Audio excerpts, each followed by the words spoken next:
Running a call center is tough. Leading a sales team is a challenge. Luckily, your hosts know what it takes to succeed.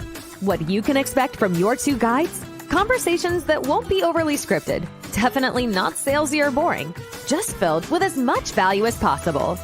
Each week, Jason and Oliver will bring you topics to help scale your team, increase profits, and actually feel like you are winning. So, if you are ready to up your game and become the best in the business, tune in, take notes, and be prepared to learn. And here they are with another episode of Call Center Competence. It's Jason Cutter and Oliver Catt.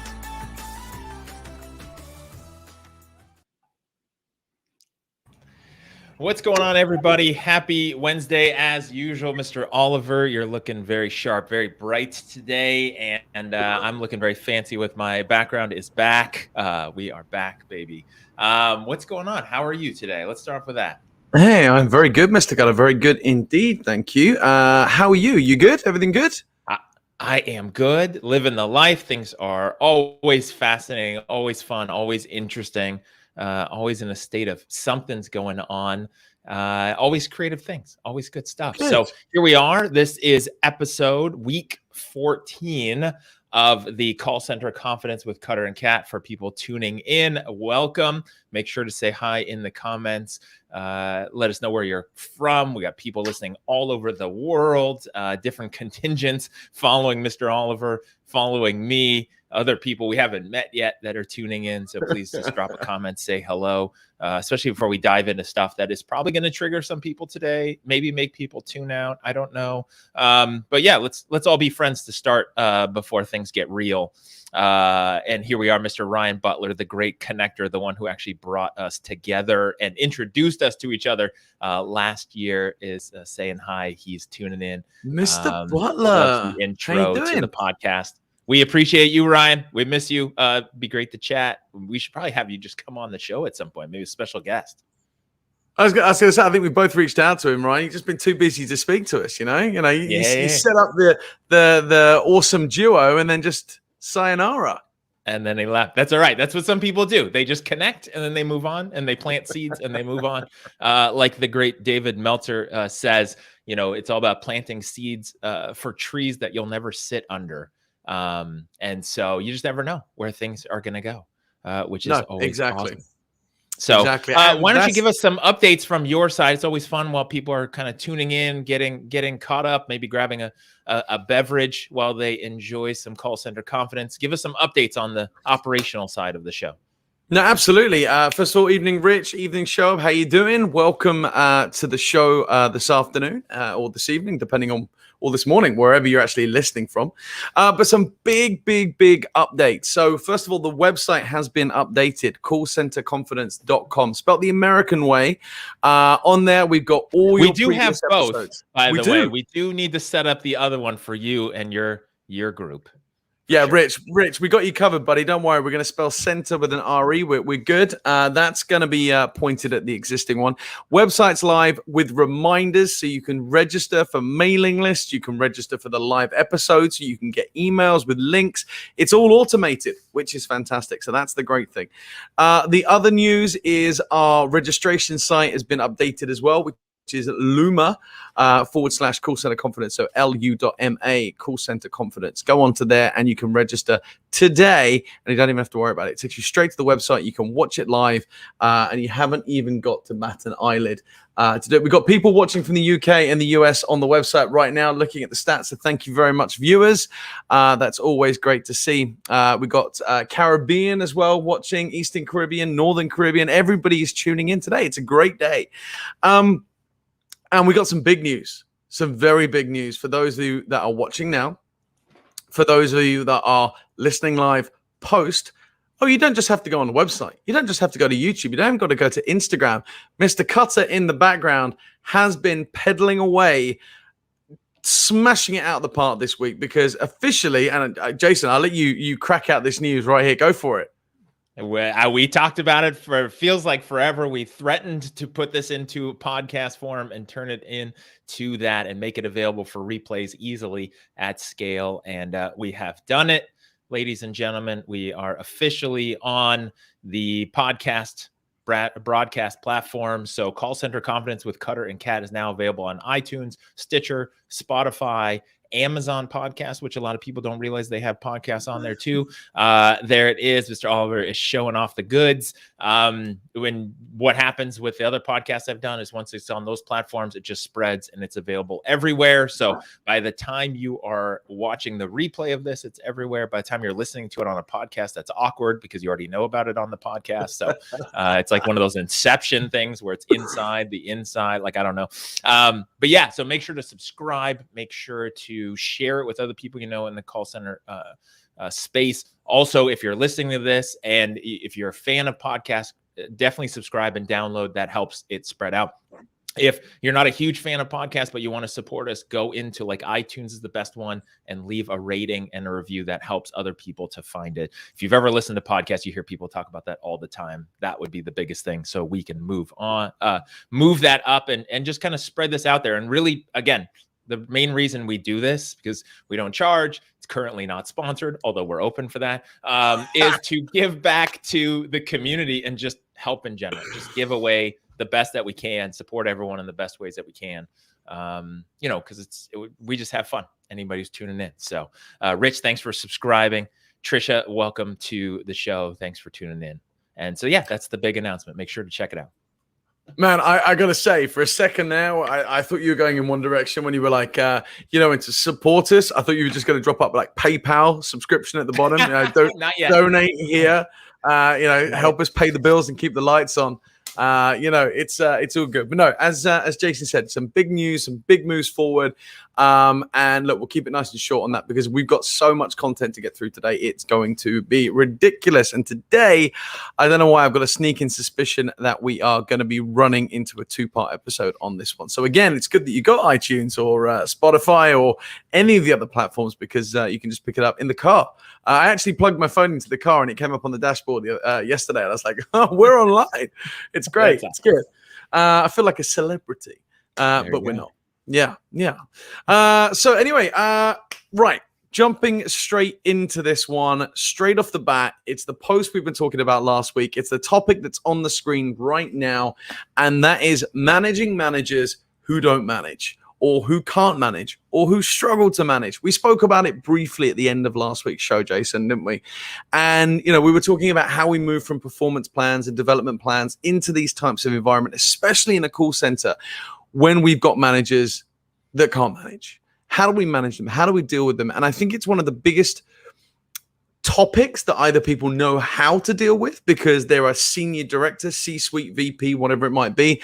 And as far as they're concerned, it's like, well, let's just get them out the door and replace them. Or it's somebody who's mid-level management who doesn't know how to manage their supervisor, their team leader, who's running the front line with their teams. Now, as much as they're two very different scenarios, at the same time, it's very difficult to lead by example and to get it right every time. So Jason, jumping straight into this is a big topic for you. I know obviously you're very passionate about it like me because, we do our sales, we do our leadership training, and it all boils down to one thing. And remember, the best performing team is the best team with the best sales manager. And if they're not managing, we're sinking, we're not swimming. So what are your thoughts on this topic? Where do you want to go? Where do you want to kickstart in that direction? Well, I think one big thing is you've got to set up the game for success for everybody within the organization. So I think that's one of the important things, right? So, the assumption here is, okay, managing managers who can't manage, which I didn't practice that all week to say it, but I feel like I should just to be ready, is that, the first response, like you said, is it the manager? Are they the wrong person? Did we promote the wrong person? Because let's just assume, which is the standard process, is they were a salesperson, they got moved up maybe to a team lead, supervisor, now they're manager, wherever they are in the hierarchy. And so you assume it's them. Maybe they're not the right person. Like in professional sports, blame the coach when the team's losing. We covered that a lot last week. For me, though, it's about setting up the game for everyone to be able to win. And then also everyone's playing the same game. In a lot of the organizations I've seen and some that I've worked with, they have KPIs and parameters for sales. And then they have a different parameter or KPI for the manager that the manager is supposed to be leading to and guiding the team to. And if those aren't in alignment, So the salespeople are going one direction, the manager is going in a slightly different direction or has a slightly different priority, then somebody will lose because people can't win, right? Like if you're going different directions. So I think one of the first things is just to do an audit as an organization to ensure that everyone is going the same direction. Whatever the KPI, the accountability parameters and the bonus parameters, the requirements, the rules of the game for the salespeople should just filter up and up. Obviously, spread out, right? If salespeople have to do 2 sales a day, then the manager should be held to that average and then what they're looking for, but that should be what they can control. So I think that's the biggest first step in this, is at least making sure the game is set, because otherwise it becomes what we've talked about in the past, which is this subjective. Like, I don't like Bob. I don't think Karen is doing a good job. It's like, how though? How are you judging them, and what game are they supposed to be playing? Where do you see with that, like companies doing it well or not well? Do you know what? From where I stand, I've been lucky enough to work with a lot of centers that actually don't have to deal with something like this, because they've actually got a lot of strategic processes in place to help deal with them. They roadmap everything out as well. So, they're managing their agents at KPI level, they're managing their managers at KPI level, and they're filtering down. I have worked with some clients that have had an issue with a 1 or 2 here or there, nothing really in the mainstream. And they have ended up putting them on pips, which is what we kind of spoke about last week. And again, what we spoke about last week is how they've gone on a pip, they've smashed their pip, they've exceeded their targets, and then they've kind of gone back into their old ways. So, it's that vicious cycle going on. But going back to what I've seen, I think the 2 or 3-ish companies that I've worked with that have had struggles in that area, I've ended up coaching with the manager's manager or coaching with the exec team on how to deal with that situation. Whereas, as you say, not to make it, pointing fingers at Bob or whoever because I don't like them or whatever. We've had to really dive down into maybe the underlying psychological reasons behind everything as to why things aren't working and how to improve those areas. And it's not just a case of, we need to manage Bob because Bob doesn't speak to Jason that way, or he shouldn't speak to Jason that way. It's not just simple things like that. It's making sure that his sales team are performing. That's what we're looking at. So as far as I'm concerned, I'm a big advocate, and I know a lot of people listening out there are the same advocate. The same saying is, if you can't measure it, you can't manage it. And that's how they've been dealing with their managers. And that's the coaching that I've dealt with. And I've not made it about how they're doing it or the why. It's about, do you know what? We need to look back at the numbers, because the numbers will show you the results. And I think that's something that stands out with a lot of the companies. So like I said, I know how to do it. I know how to come out of it. I've been very lucky enough that I haven't had to deal with it on a one-on-one. What about you? What are the clients, some of the people you've worked with? How have you helped them in that instance? Or have you been lucky like me? Mostly lucky. I mean, usually it's just a little bit of alignment. What I've seen mostly is just no alignment and no rules in place, other than the big metric, right? It's like, we just need sales, we need revenue. And then the challenge is, how do you get there? And what are people doing? Incentivized, how are they playing their own game? When you just say, hey, here's Monopoly. Your goal is to get as much money as possible and win. Go. Then it's like, okay, you and I are going to do things completely different, like if there's just no rules. And so usually what I see is just a lack of guidance, a lack of the guardrails to keep people in place. I think the biggest thing, though, and this is what we've talked about ad nauseum with the training, which we talk about a lot because it's so important and it's usually missing so badly in organizations, is that fundamentally, remember, people perform and have in their life and work and do what they do in their life that matches exactly what they know or what they feel that they're capable of, right? Like everything you have in your life is a result of what you do and who you are and what you believe. And so if you want more in your life, you have to shift. You have to believe that you can get more. You have to learn how to get more, like whatever that is. If you want to learn more things, you want to make more money, you want to start a business, Like if you've never done that before, you've got to figure it out. And it's either going to come through the school of hard knocks, or it's going to come through a coach or a mentor. And so a lot of times, and we talked about this before, I see a lot of managers who are struggling to manage because they've just hit their ceiling. They don't know what they don't know. And that's where, like, a lot of the organizations I work with have me come in, and I'm sure they do the same thing with you, to mentor and coach that manager. Just help my manager manage. I don't need sales training sometimes. I just like help this person get to the next level and see things differently. That's one of the biggest things. And this is where one of the questions I always ask companies when I'm starting to chat with them and they tell me what the issues are. Let's say it's with a manager, they're not sure. I was like, how much are you giving to that manager? How much resources are you putting into that person? Or are you expecting them to just know it all and do it all? Yeah. And is that fair? Yeah. Do you know what? And you're right. And I want to touch on a point where you kind of went in there and you said about going in there to coach the managers and work with those managers. I think one thing that I train out specifically in my coaching workshops for managers is what they call the conscious competence learning matrix. And it's the things that are unknown unknowns, known unknowns, unknown knowns, and known knowns. The 4 different stages out there for anybody. I'm not going to go into detail about it because I could talk about it for about an hour. Kill this session completely. But what I will say is check out the conscious competence learning matrix.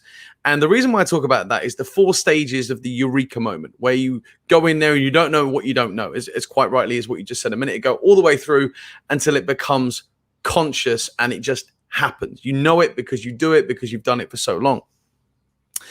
And what I do is I actually take the managers through that process, because unfortunately for some, and more than not, when managers are put into place, when managers are hired, or when external hires are brought in, their manager expects a certain level of experience and knowledge. That's what people are brought in on. And when it comes to something like that, in my opinion, unfortunately, senior leaders assume that everybody's already at stage 2. And they miss off the stage 1, which is filling in the blanks, telling them, what they don't know or what they don't expect to know further down the line. And I think that's where those gaps actually come from. And what happens is when they come in, they get put in their training, they get put in their onboarding, which we've spoken about many, many, many, many times. And luckily, some managers do get training in companies, thankfully. When they come in at that, they go into stage 2 and they get brought all the way up to speed to stage 4. But there are holes. And those holes that you're talking about, Jason, that you kind of referenced a minute ago in a different way, are the stage 1 gaps that we've not covered. Mm-hmm. And I think it's clear to say for anybody listening to this, I don't even know what that means. Do not assume that everybody knows where you are going, that you're all on the same bus, you're all headed in the right direction if you haven't covered off the basics. Cover off the basics, put them at stage 1, even if they are experienced, because all of a sudden they'll start to get on the bus, they'll start to get on the journey. And when it comes to these gaps, they won't exist because you've covered everything off. And I think start from stage 1, learn the matrix, understand how it works. And maybe we do a session on that further down the line. But make sure you start from scratch. And that way you won't have to manage a manager who doesn't manage. Wow, I can't even say it. I've not had enough coffee today. Trying to say something deep and meaningful, and it's just stumbling over my words today. And that's the benefit of live TV, I guess. But go through that. And this is advice to anybody, is start at the beginning. And you won't ever have to get to this stage. Now, we're going to cover off some tips about how to deal with it in a minute. But ironically, you don't want to have to deal with it. And I think that's the crux of the situation, don't you? Yeah. And that's really where it comes down to is, and this is the same thing that happens with the salespeople. So it's fascinating because the same advice, the same strategies, the same things that we work on with salespeople is the same thing that usually can be and should be or needs to be applied to the managers, the leaders, the team leads, the trainers, like everybody, is a lot of times, companies hire a salesperson and just assume they should know, right? Because we can see the matrix. We assume everyone can see the matrix. Well, the challenge is that they haven't learned to see the matrix, right? Like, so they just don't. And then it will click, right? And that's what you're talking about. So same thing with the managers. It's that same, what you would do for your salespeople, you want to make sure you do up the chain. But again, this is where we both see organizations do it all the time, which is, you were a good salesperson. I promoted you. You should know how to lead them into battle. Same principles apply. Just get these 10 people to close deals and win the game. Like, that's it. Just go do it. But it's a different skill, right? If you want managing, that's one thing. If you want leading, that's a different thing. Depends on what they're doing. So I think that's some of it is first assessing and understanding, are you giving that person, that lead manager, supervisor, all the resources that they need to be successful, to unlock that competent consciousness, and then the unconscious competence, where it's just autopilot for them because they just got it.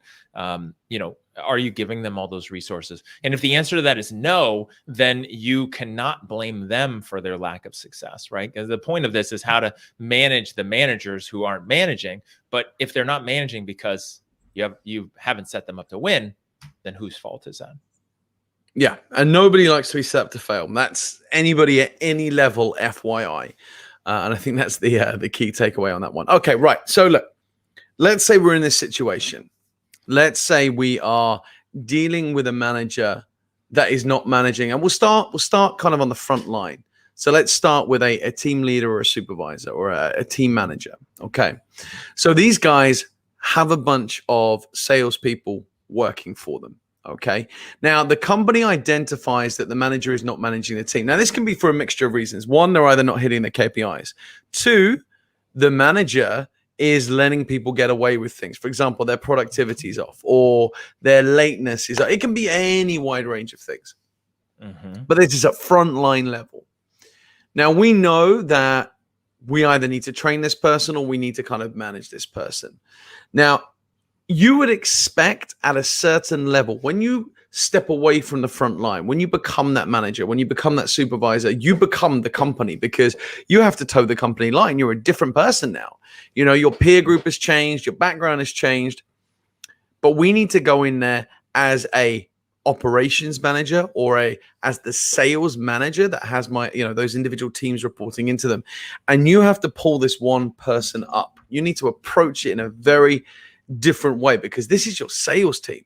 You could kill morale at this point. You could destroy the team if they're already slightly on the edge.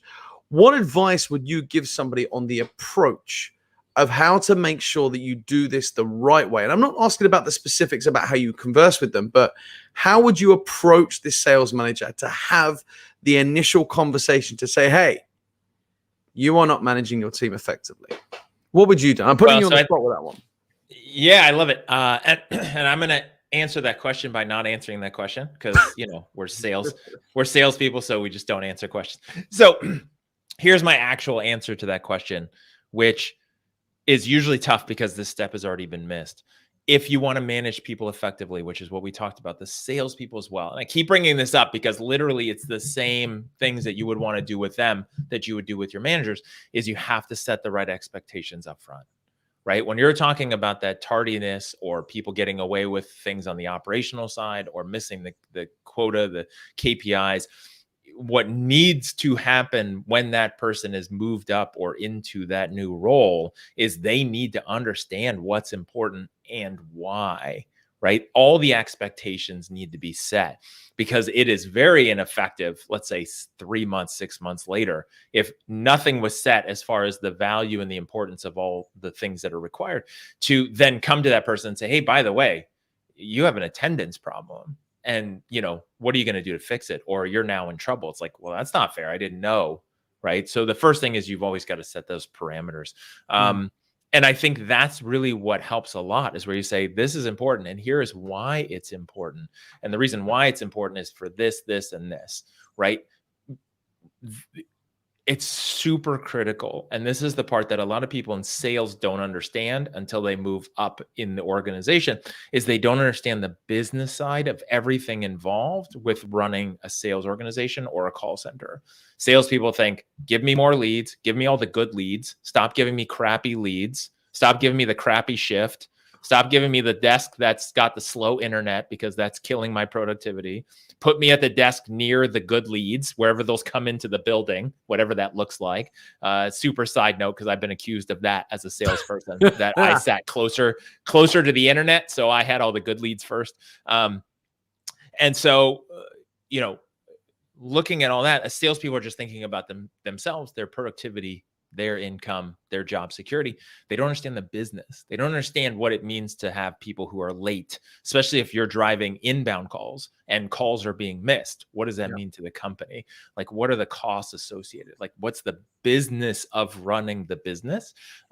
That's where really need to spend more time with managers. They understand, like, this is what this means from a business perspective. Each seat needs to produce X number of dollars of revenue per day, or we're losing, right? Like this is the break even for that seat every day. And I've done that calculation with call centers before. It's like, this seat needs to produce $247 a day. That's it. If it doesn't, we're losing. If it does, we're winning. And so a lot of salespeople don't understand that. And your job is to help the managers understand it. So did that answer any of your question, and or what are your thoughts on that? It did, 100%. I love the way you went with that, and I've also now got a million other questions that I want to ask from that. But I love Ryan's point there, is you can't deposit excuses, and I completely agree. Cash them. You have to cash them and run. 100%. Look, I think you're right with the setting their expectations, leading it from the front, telling them as they go and where they hit and where they go from that. I think my view and my standpoint on this is, you have to also set the manager's expectations that they're being managed at the same time, because I think there can sometimes be that misalignment. And what I mean by misalignment is I live by this one sentence as well. I got so many one sentences that I live by, is compromise once, compromise for life. And the fact is, if you're letting your team get away with stuff, how are you ever going to bring it back around to kind of make sure they're either disciplined or they're put back in their spot? Now, what I mean by that is, you then realize your manager needs to be managed when you are seeing constant attendance issues, or you're not seeing that $247 a day being generated on a regular basis. So then as a manager, do you set your expectations with that manager who's not managing to say, hey, I'm reading you in on your KPIs now. The fact is, your team's punctuality and attendance should be at 95%, but for the last 2 months, it's been running at 90%. Therefore, your productivity is impacted. Therefore, your cost per seat's been impacted. Or do you throw it on that manager last minute and pull him in the office and say, hey, you should be watching your own stats? Where do you put the monkey? Do you put the monkey on their shoulder to know their own stats? Or as the manager's manager, do you think they should be constantly on the manager's back? What do you think about that? I think it depends on where that individual is in the organization. So we kind of talked about this, I know, in one of the weeks in the past, and I think this is really important. If somebody's a team lead, supervisor, whatever that label would be, meaning they have a small team that they're with and potentially responsible for their own production, then they shouldn't necessarily be watching all those KPIs and numbers. They should be aware of them. They should know what's important, but they should also not be responsible for managing to it or tracking those, because they are literally in the trench fighting the war with their people, and they need to be focused on that. They are literally there, and they need to, they can't be stuck in admin hell, email hell. Like, they need to just be there right along with their team, fighting the good fight. As you move up the organization, then people should know, right? Whatever that next manager up, they should know the numbers, they should be held to it, and they should know what they're responsible for, and that it's not a surprise when somebody comes for them. But again, I think it's relative to their position. Yeah, no, absolutely. And Rich makes a very good point there, which I don't know if we're going to get the whole thing on screen. But he says, many people in our industry are promoted from the frontline agents It is the senior manager's responsibility to coach and develop those individuals in their journey into and through management. Everyone has to learn. The question is, who is there to support them in the learning journey? Now, again, Rich, you just hit a big note for Jason and I. It's something that we're very passionate about. It's something that we've spoken about every other episode, I'd imagine, about people not receiving the training or learning and development that they're supposed to receive. I even think, if I remember correctly, I put it out a few hours ago, but my post on LinkedIn this morning, not to plug my own post, by the way, but was about companies hiring managers externally. They leave because they're not the right cultural fit. Then they go internal. Then they leave because they've not been given the training. And then they're back in that vicious cycle again. Well, do we go external because of the trust? Do we go internal because of this? There's so many different things out there. And again, Rich, managers who don't manage, managers who don't manage. Right. Am I reading this? My eyesight today is gone. I'm handing over to you, Jason. All right. Well, I think the biggest thing in answering a question you had a minute ago is who's responsible. Like if that manager is not doing their job, right? That person in that leadership role, who is responsible? Is it them? Is it fall on the manager up? I think if the expectation has been set, right? Like you work for me and I've set the expectation. I've laid out the ground rules. I've laid out the accountability. You know what you need to measure and manage to. And you don't do it, and I support you, and I can say I've given you all the tools, the training, the time, the effort that I can, then that's on you. However, and just like with salespeople, right? If I've done everything for a salesperson and they still don't get it, and they still can't close deals, at the end of the day, can I say I did my part? Well, it's on them. Same thing when you're in sales, when you're working with a potential customer. If you can say at the end, like, I didn't get that deal closed, but I did everything I could and I went as far as I could, like literally gave everything I could to that, and you didn't close it, then that's okay. You're not going to get them all. I think the issue is that when managers, again, are abdicating leadership to other people and assuming someone else should know how to manage, and they're not, then that falls on the next person up as it's their responsibility and their fault for why things aren't going well, right? Yeah. Like it depends on how much being done.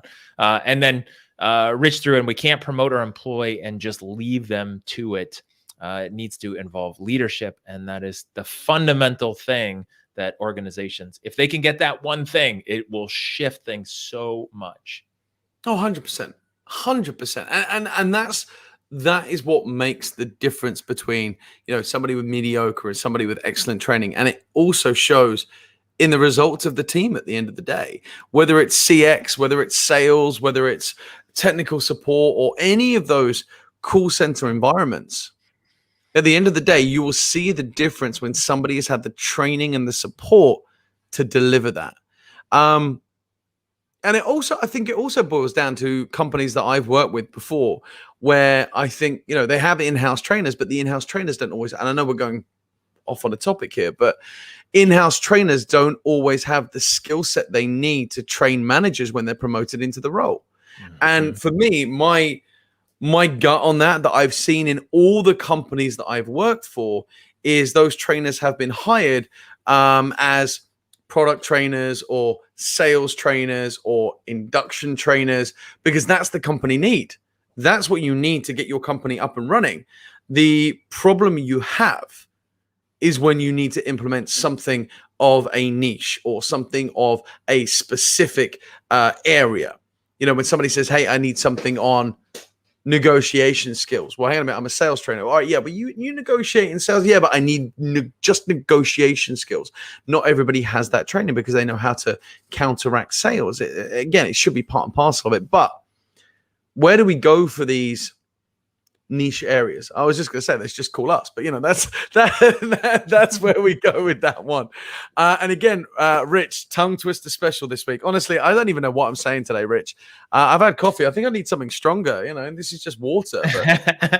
But, well, and I think as far as being able to train those things, it's really assessing the organization, what you have, who you have on the bench, who's available. If you have a trainer who's been brought in to do sales training or whatever the training is, and they've never managed or led or managed at that level, then how are they going to be able to train, right? That goes back to what we talked about in the training session, which is, to be an effective trainer, do you have to have done the job, right? Which I think both of us agree. Like, if you want to be a sales trainer, you should have sold it. You should know sales, right? Like, not just the theory of sales, but like actually mostly have done it too. Same thing with leadership, is that if you're going to train somebody on how to be an effective leader, manager, supervisor, VP of sales, director, then it's got to be somebody who has the experience and the coaching training mentality. Because again, this goes back to what we talked about before.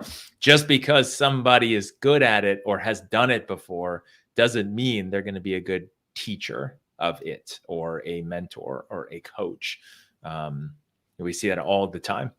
So I think that's one of the keys. And when we get to this, the kind of refocus on this, managing managers who don't manage, let's say that the organization has done everything they could, right? Maybe it's time for this manager to be put on some kind of PIP, performance improvement plan. What do you see as effective, or some general strategies, or even like thought processes an organization should go through or follow in a situation like this? So there's a couple of elements here that I would throw in. I think the first one is, first and foremost, guys, a lot of people want to do this. They want to pull their leader in. They want to have an informal conversation, first of all. Jason, I think this is a point brought up by you last week when we were talking about PIPs. And I want to use this again today, because I think this is a very valid point, is don't just let HR get on with it. And this goes for anybody out there who's putting a manager in this kind of situation. If you're going to have a conversation, if you're going to identify a manager that you need to pull up because your manager is not performing, this is a difficult task. It's an awkward conversation because they're in an environment where they're a manager. I'm not on the phones. I'm not managed like these other people. Technically you are, because you're managed on managing these guys. Your KPIs are the business KPIs that are filtered down. So yes, whilst you're not selling, yes, whilst you're not being managed on your productivity, you've still got other areas. And this is where you can let the wider team down. So for me, it's about keeping it in-house. It's working with the team directly. Yes, you have to get HR involved, but you have to be prepared for a very awkward conversation about pulling a manager up, because you've promoted somebody to a management role because they're good at what they do. They toe the company line. They believe in your company's ethos, their values, whatever it is they may have. You're not disciplining, but you're pulling somebody up on the fact that they're not doing well in their job. Now, again, we're not saying you haven't supported them, because obviously you not supporting them is a whole other conversation, but they're not doing their job. And you see it. And a couple of things that I want to point out is, if they're a newly appointed manager, if there's somebody fresh into the role, there are a couple of things you have to look out for. And this is first and foremost, unfortunately, we've all gone through it, and I will hold my hands up. The first time I ever got promoted into a team leader role, you get a bit of an ego. You get a bit of a swag. It happens. People go on the power trip. I think that's a big identifier, first of all. And again, teams see it, but they don't expect their manager's manager to see it. And as a team member, if you're not being managed effectively, or you're not being managed the way that you think you should be managed, there can be some big inter-team issues that kind of develop and evolve off of the back of it. So I think it's important to stay mindful and focused that whenever you're putting somebody in this role, internal, external, whoever it is, you're watching them closely to start with. And then as time goes by, you can kind of let that go as you believe trust and faith and everything else kind of comes into that person. I think that's a big front topic on that, Jason. Do you agree? Yeah, I think so. I mean, you just got to be aware of human behavior. I think one of the big things too that kind of ties into this is, I think it's always important too, when selecting your manager, especially from when promoting from within, is that you look at them as an employee and what patterns they have and what their metrics are in all categories, and then also be aware of that and ensure that you're not moving somebody up who has attendance problems, right? Or behavior problems. It's like, oh, they're really good at sales, I'm going to move them into a manager. That should fix it. Once they're a manager, their attendance problems will go away. Maybe not, right? Like, it shouldn't be a surprise. But yeah, I mean, like Rich said, the pre-pips is all about how, being constructive, supportive, giving them guidance. We talked about that last week, especially, which is a good reminder about, the pip should be seen as that positive, like, we want to get you back on track, not a, hey, here's this thing, you have X number of weeks to figure it out or else. Because then that's a dangerous thing. But I think, yeah, you have to make sure it's set up. And then I think the biggest things when, having that PIP conversation is, again, it shouldn't be a surprise. It should never be a blindside, no matter what level somebody's at. It shouldn't be a, hey, by the way, your team is failing. Like, they should know if they're winning or not well before the conversation needs to have. And there's some kind of document they need to sign that says, like, you need to get back on track, or here's the consequence. So I think that's a key. And then I think it's about setting the right time. That's the challenging thing with managers. If you put a manager on a PIP, which is so tough to do, and a lot of organizations just don't want to do it for various reasons, which we can talk about. But then it's like, how long? How long do you give that manager to right the ship before it's still about them? And again, which parts can they control and which parts can they not control? And I think a very valid point off the back of that is that's where, weekly meetings with your managers really come into effect. Now, I've worked with I've worked with companies that, what do you mean weekly meetings? Well, you sit down with your sales leaders, right? And you go through stats, KPIs, targets, objectives, where the team are, making sure that everybody's on track. Well, we sit down once a month and we go through it and we just make sure that we're no. Weekly meetings help with what Jason's trying to achieve here, or trying to explain, in a sense that, you have the ability to address any issue. So when they come into that meeting, they come in with the previous week's stats covering everything from a managerial level that you need to know as an operational lead. Because then that way you could turn around and go, Jason, look, I'm noticing 4 of your team are not turning up on time and you're not even hitting numbers. What's going on there? That's bang. That's your pre-PIP conversation. That's the direction where we go in there. And if that happens 2, 3, 4 times in a row, you then have the gravitas to put somebody on one of these documents or to put somebody on a development plan. It's an awkward conversation to have, but that's the kind of nature of the beast. Rich here is saying, glide path succession planning is effective for motivation and prep for the next level. 100%. Okay. And obviously with the follow-up of with the required training, of course. Yeah, 100%. But with all of this, you can start to build that with your team in these meetings. So if you're having these weekly meetings, you're building your succession plans, you're making sure that they're ready for the next step. Your job as a senior manager, whether it is operations, call center manager, C-suite, VO or VR, whatever you, VP, wherever you are, is everybody should be looking to the next level. Everybody should be building to the next level. And how do you do that? And if you're doing that in your meetings and you're getting somebody prepared, you're also training and developing at the same time. It's a great cycle to be in if you have the time to do it. I was chatting with a new VP a few months back, and out of their 40-hour week, they told me that they probably spent maybe 2 hours with the team. 2 hours of a 40-hour week with the team. Now, don't get me wrong, they were being pulled into meetings, they were being pulled into client pitches, they were being pulled into all of this stuff. But where do you have the time to sit down with your sales managers, your sales leaders, and everything else, or your other members of senior management to find out if their team are actually providing, actually delivering? And that's nothing wrong, because time management, unfortunately, in this day and age, especially if you're in the BPO industry, nobody has time in the BPO industry. You blink and you miss your week, it's gone. But even in-house to an extent. And I think looking at how you manage your time will allow you to manage your team effectively. Do you agree with that? Yeah. And I think a lot of that, again, comes into understanding as a manager or leader what your priorities are and where your focus should be in the org, right? So that VP of sales, depending on the size of the organization, they're obviously doing higher level strategy stuff, 10, 15,000 foot, kind of strategy things. And obviously spending some time with their leaders, not necessarily the direct team, but their leaders. And is it enough? And the proof is in the results, right? That really comes down to how is the team doing? If they're doing well, then that's great. If they're not doing well and you're only spending 2 hours a week, well, then maybe that's the issue. Maybe they need more attention, support, mentoring, coaching.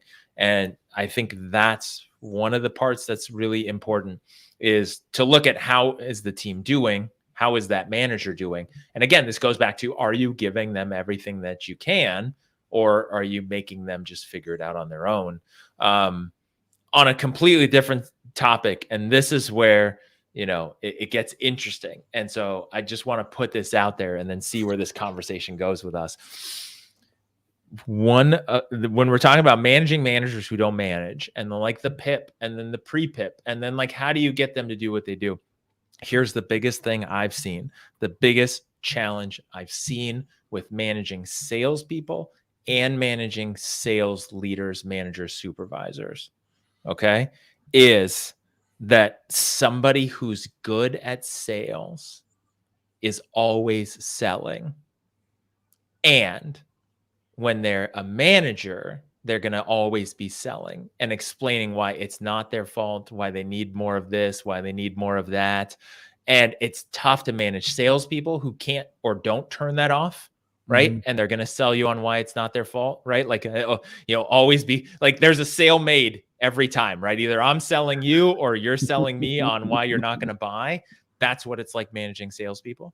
And then also managers. And so one of the biggest challenges for leading sales managers is getting them to stop the selling you process. Stop selling me on why this isn't your fault. Stop selling me on why it's the economy or the taxes or HR's fault or ops fault or the leads or, the TVs aren't new enough. Like I stop selling me on why those things are. Like turn that part off so that we can have a leadership discussion. Have you seen that before, Oliver, as you're sitting there laughing? Far too often. Honestly, It goes back to the excuses comment from Ryan earlier. I think I'm not saying I've heard it all, because I guarantee I'll still hear something new tomorrow. But the excuses every day, just sitting down with people. But it starts on the front line. As you say, the leads aren't good enough. Oh, look, you're sending me this demographic where I should be selling to this demographic. But what they say, a bad workman always blames his tools, right?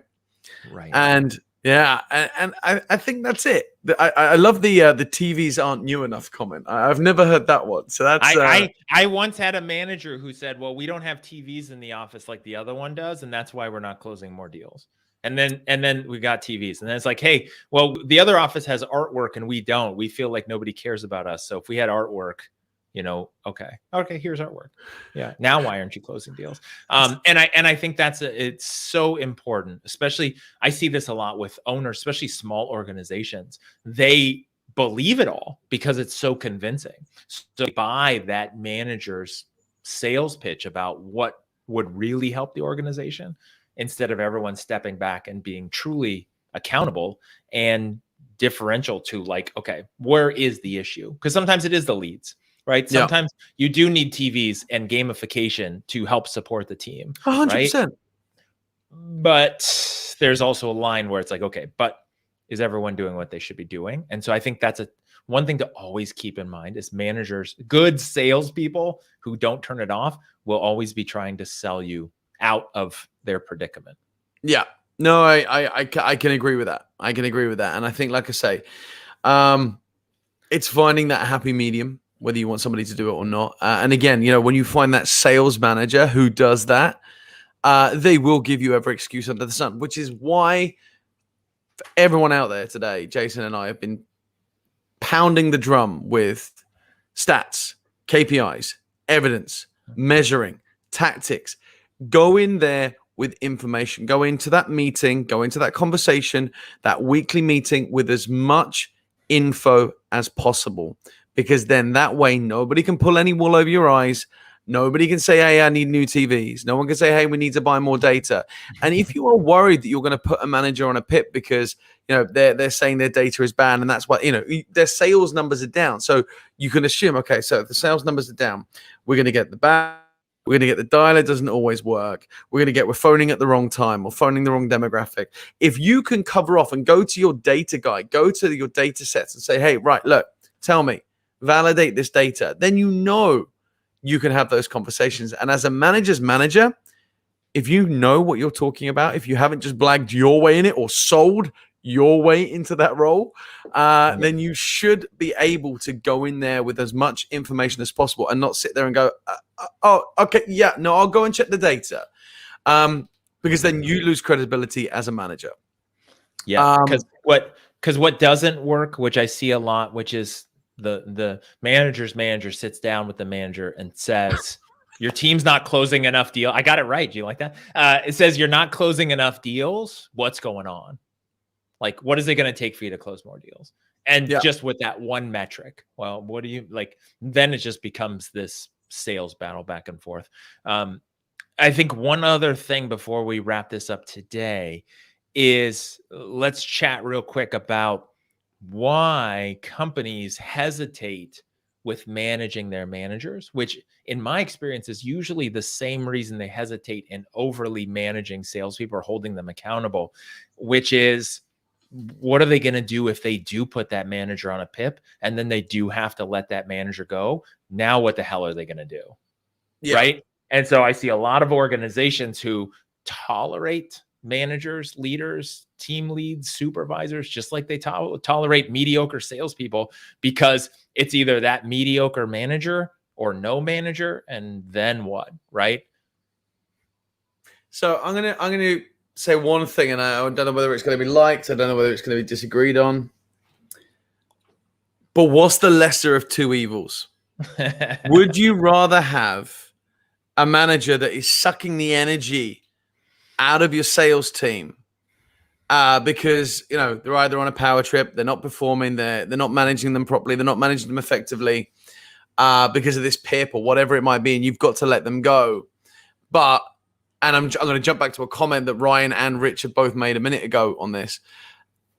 Would you rather have a manager that is destroying something, or would you rather have a gap that you can jump in and help and advise and support as a senior manager until you can find the right candidate to go in there?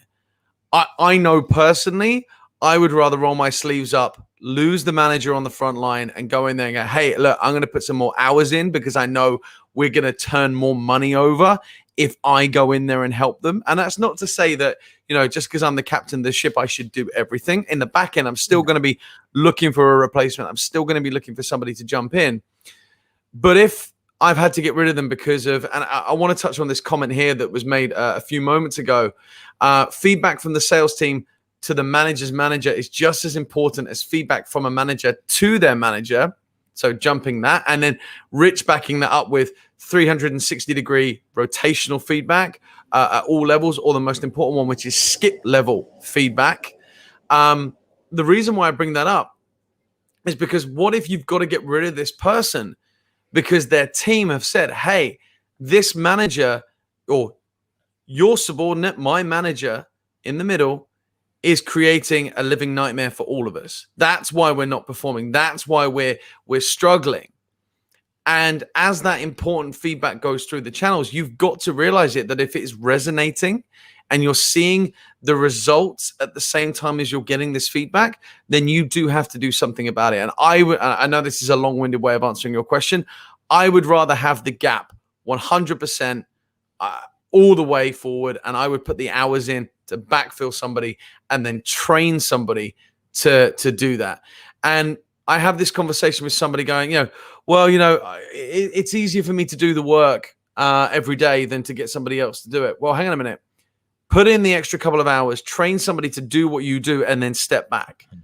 and then you have that overarching view of what's going on. That's my 2 cents. Yeah. And I think if we look at that VP example of what you said, where they're giving 2 hours a week to their team, and then the rest of their week is to the whatever else they're doing. The challenge is to say, okay, I barely am allotting 2 hours a week. How am I now going to run a team and then also find a replacement and then coach and manage and mentor that replacement? Like, it's just, rather just leave this Band-Aid on this gunshot wound and just hope that we get through this thing instead of actually doing something about it. And that's obviously the real world battle that leaders face, which is, I know I should replace this person, but like literally we can't stop this bus right now because it would disrupt. But you're right. In my experience, the answer still is it doesn't matter. More damage is being done to the organization because of that person. Now, obviously, we're talking about extreme situations where someone's just completely ineffective. The whole team is not winning, not succeeding, but you've got to make that decision and replace that person. I mean, it's like Rich just put in there, never ignore the issue. If you ignore it, it's not going to work. Now, if you need some time to find that replacement and you're going to let them limp along, maybe, and I think that might be okay, but that's really where you're using that PIP time frame to give yourself the time to let them win or not, but then while you're also working on your plan, which interestingly enough, I didn't plan it this way, but it works out well, is the next week, what we're going to talk about is what Rich actually mentioned earlier, which is the succession plans, progression plans. He said glide path, where it's like, okay, because here's one of the biggest things. We talked about this in training. I talk about this all the time with leaders. They understand, but they never thought of it in this terms, which is the biggest thing that should keep you up at night as a leader, as an executive, as a business owner, keep you up at night, is what happens if fill in the blank person in my team doesn't show up tomorrow, is sick, goes to jail again, right? Like we've all seen those, has a family emergency and needs to leave, right? These days gets COVID and has to quarantine for 2 weeks. What do you do? What do you do when that's your manager? And now you have a problem, right? And so how do you plan ahead? How do you play chess instead of checkers in your organization to ensure that you are the prisoners are not running the prison, right? Like that's the big key you want to get away from, and such that you're leading it. So good place to stop. That's what we're going to cover next week. This has been fun. Thanks everybody for engaging, interacting, all the messages. If you're watching this in the replay, what's cool too is you can also chat in the replay, Facebook, YouTube, LinkedIn. You can chat in there. We see those chats as well, so we can chat back, give your feedback. It's always fun on the replay also. Yeah, no, absolutely. And just one final comment on all of that. For anybody who's thinking, how am I going to fill this gap? My final approach to every single one of you that worries about, do you know what? If I need to fill this hole, what am I going to do with the rest of my duties? The same thing here applies to you. What if you want to take a week off vacation? Right? It's the same thing. So tell the business you're taking a week off, fill the gap, recruit someone, train them in that week off, and then go back in. That's the simple way to put it. I know it's not that simple in every industry, but if you do that, honestly, the rewards will pay itself out 100%. But yeah, it's been a great day, Jason. As always, some bombs dropped. As always, check out the podcast, check out the website, callcenterconfidence.com, spelled the American way, UK way to come soon. Podcasts are live, Instagram's live, socials are live. We are here. You can contact us many, many ways, especially info@callcenterconfidence.com. Jason, been a pleasure as always. Thank you very much. And as you said, we got a few bombs next week, right? Yes, it's going to be great. Super exciting. As always, this is a blast. Lots of value. Everybody, make sure to check out the podcast on all the locations. We're also going to get the transcripts up there. So if you'd rather read through these as you're going through it, and there's some stuff that you want to get and take from this and put into your organization, The transcripts will be available as well. But that's it. We will see you next Wednesday, same time, 1 p.m. Eastern, 10 a.m. Pacific, 6 p.m. For Oliver's band over in the UK. And that's it. And thanks again, Oliver, and everybody who tuned in. We'll catch you all next week.